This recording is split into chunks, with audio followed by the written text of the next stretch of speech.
BNP নেতা ইশরাককে mayor হিসেবে ঘোষণার দাবিতে রাজধানীর মৎস্য ভবন এলাকার ব্লকেট কর্মসূচিতে কার্যত অচল হয়ে পড়ে ঢাকার একাংশ। যান চলাচল বন্ধ হয়ে দুর্ভোগে পড়েন নগরবাসী। ইশরাককে মেয়র হিসেবে ঘোষণা না দেয়া পর্যন্ত আন্দোলন চালিয়ে যাওয়ার ঘোষণা দিয়েছেন বিক্ষোভকারীরা।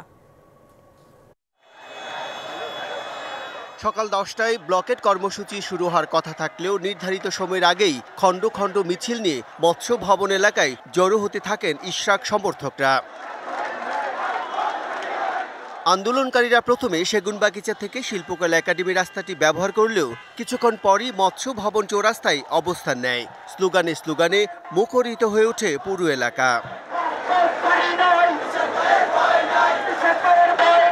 আন্দোলনকারীরা রাস্তায় ব্যারিকেড দিলে বন্ধ হয়ে যায় যান চলাচল, দুর্ভোগে পড়ে নগরবাসী। নিয়মের যখন ব্যত্যয় ঘটে তখন প্রতিবাদ করাটা ইমেজ সংকট পড়বে বলে আমি মনে করি না। আর যদি না দেয় তাহলে আমরা যে কর্মসূচি ঘোষণা করেছি এই অবস্থান আমরা কন্টিনিউ করব। আমাদের এর কোনো বিকল্প নেই। আকাশে কখনো কালো মেঘ, আবার কখনো তীক্ষ্ণ রোদের প্রচণ্ড দাপট, তবু এক বিন্দু টলাতে পারেনি আন্দোলনকারীদের। দাবি আদায়ের কর্মসূচি পরিণত হয় উৎসবে।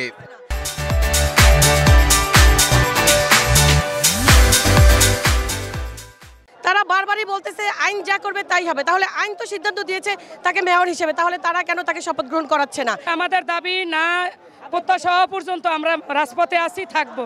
আন্দোলনে যোগ দেয় বিএনপি এবং এর বিভিন্ন অঙ্গ সংগঠন ছাড়াও ঢাকা সিটি কর্পোরেশনের কর্মচারী ইউনিয়নের হাজারো নেতাকর্মী।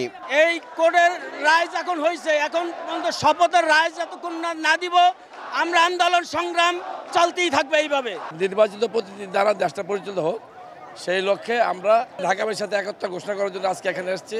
আইন যেখানে রায় দিয়েছে ইশরাককে মেয়র হিসেবে, সেইটাকে তড়িঘড়ি করে উপদেষ্টা মণ্ডলীর কিছু অসাধু ব্যক্তি যেটা দিতে চাচ্ছেন না।